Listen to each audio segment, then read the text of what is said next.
Praise the lord. హల్లెలూయా. ప్రభు అయిన యేసుక్రీస్తు నామం పేరిట మీ అందరికీ శుభోదయం. ప్రియ దేవుని బిడ్డలారా, ఈ యొక్క 16వ తేదీ 12వ నెల 25వ సంవత్సరంలో మనం చేరి ఉన్నాం. ప్రియులారా, ఈ దినాలు మనకెంత ఆశీర్వాదకరం కదా. క్రిస్మస్ పండుగ దినాలు, క్రీస్తును ఆరాధించడం. కావున ఇప్పుడే కాదు కానీ క్రైస్తవులు, దేవుని నమ్మిన బిడ్డలు 365 రోజులు క్రీస్తును ఆరాధిస్తూనే ఉంటారు.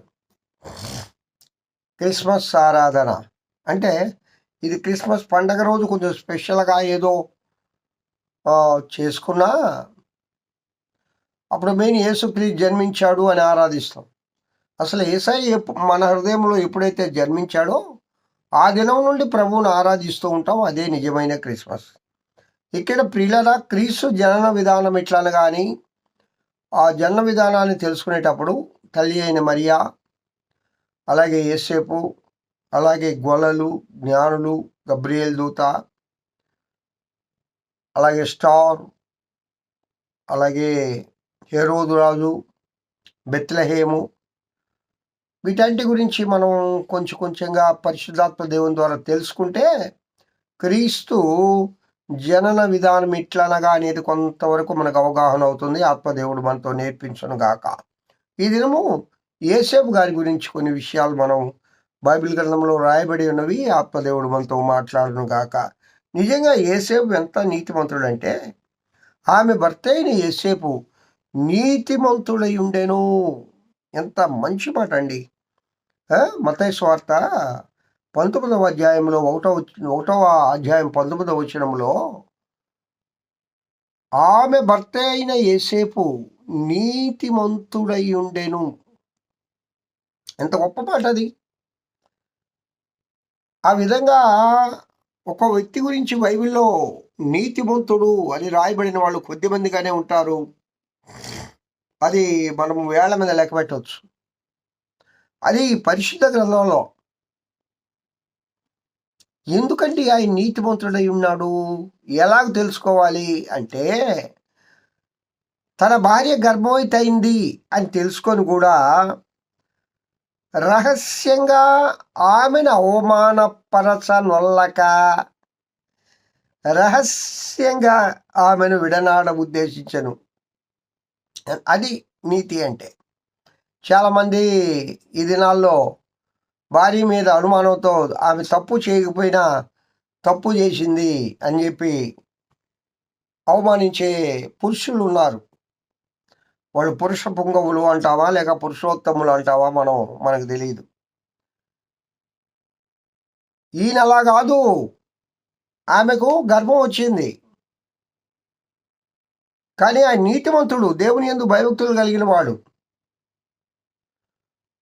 ఆమెను 10 మందిలో పెట్టి ఆ రోజుల్లో తీర్మానం చేస్తే రాళ్లతో కొట్టి చంపాలా వ్యభిచరింపబడిన స్త్రీని. అది ధర్మశాస్త్రం చెప్పేది. ఆమెను అవమానపరచనొల్లక. చూడండి ఎంత మంచి మాట రాశాడు. 19వ వచనంలోనే ఆమె భర్త అయిన యేసేపు నీతిమంతుడై ఉండి ఆమెను అవమానపరచనొల్లక రహస్యముగా ఆమెను విడనాడ ఉద్దేశించెను. హల్లెలూయా. రహస్యంగా ఆమెను విడనాడ ఉద్దేశించాడట. ఎంత గొప్ప మనస్సు యేసేపు ఇది. అందుకే ఆ జంటని ఎన్నుకున్నాడు దేవుడు. అందరిని ఎన్నుకోడు కదా. అందుకే అతను ఆ సంగతులను గురించి ఆలోచించుకొనుచుండగా ఇదిగో ప్రభు దూత స్వప్నమందు అతనికి ప్రత్యక్షమై, దావీదు కుమారుడమైన యేసేపు, నీ భార్య అయిన మరియను చేర్చుకున్నట్టుకు భయపడకము. ఆమె గర్భము ధరించినది పరిశుద్ధాత్మ వలన జరిగినది. ఆమె ఒక కుమారుని కనును, తన ప్రజలను వారి పాపముల నుండి ఆయనే రక్షించును. గనుక ఆయనకు యేసు అని పేరు పెట్టబడును నేను. ఇదిగో కన్యక గర్భవతి అయి కుమారుని కనును, ఆయనకు ఇమ్మానుయేలను పేరు పెట్టుదురు అని ప్రభు తన పరిశుద్ధాత్మ ద్వారా పలికిన మాట నెరవేరునట్టు ఇదంతయు జరిగెను. ఇమ్మానుయేలను పేరునకు అర్థము భాషాంతరమున దేవుడు మనకు తోడు అని అర్థము. యేసేపు నిద్ర మేల్కొని ప్రభుదూత తనకు ఆజ్ఞాపించిన ప్రకారం చేసి తన భార్యను చేర్చుకునెను. ఆమె కుమారుని కనువరకు ఆమెను ఎరుగకుండెను. అతడు ఆ కుమారునికి యేసు అని పేరు పెట్టెను. ఎంత గొప్ప మాటలండి యేసేపు గారి గురించి.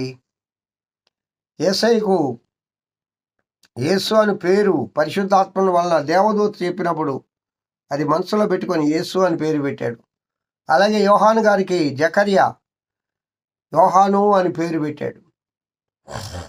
కావున ప్రియులరా, ఈ పేరు కూడా పరలోకము నుండి పోయబడిన పరిమళ తైలం. పరము నుండి పోయబడిన పరిమళ తైలం, పరము నుండి పోయబడిన పరిమళ తైలం, యేసునామము యేసునామము యేసునామము యేసునామము యేసునామము శ్రీ యేసునా. పరము నుండి పోయబడిన పరిమళ తైలం యేసునామం. పరము నుండి పోయబడిన పరిమళ తైలం. ఎస్, ఇది పరము నుండి పోయబడిన పరిమళ తైలం యేసునామం.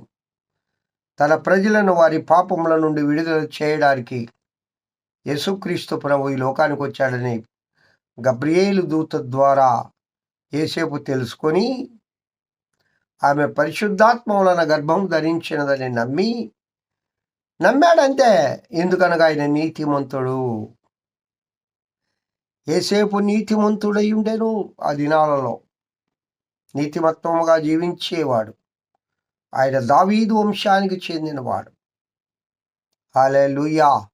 కావున ప్రియులారా, యేసేపు వలె నీతిమత్వముగా జీవించాలి.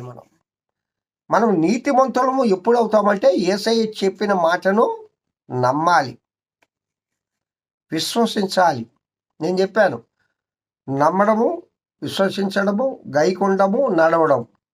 అంటే విశ్వసించడం, గైకొండం, నడవడం. ఈ మూడు మన ప్రవర్తనలో కనబడితే మనం కూడా యేసేపులాగా నీతిమత్వం కలిగిన బిడ్డలమని దేవుడు చెప్తాడు. కావున ప్రియులారా, ఆ యేసు క్రీస్తును కృపను పొందొచ్చు. ఈ పండుగ దినాల్లో, ఈ క్రిస్మస్ దినాల్లో ఆ దేవదేవుని ఆరాధిస్తూ నీతిమత్వముగా నడిచి ప్రభువును గణపరచుదముగాక. హల్లెలూయా. దేవుడి వాక్యము దీవించి ఆశీర్వదించునుగాక. మహోన్నతుడ స్తోత్రం. వాక్యం వింటున్న బిడ్డలందరినీ దీవించి ఆశీర్వదించమని యేసు నామమున పేరిట వేడుకొంచున్నాను తండ్రి. ఆమేన్. Have a good day. ఈ దినమంతా ఆ దేవదేవుని కృపాక్షేమములే మీ వెంట వచ్చునుగాక. హల్లెలూయా.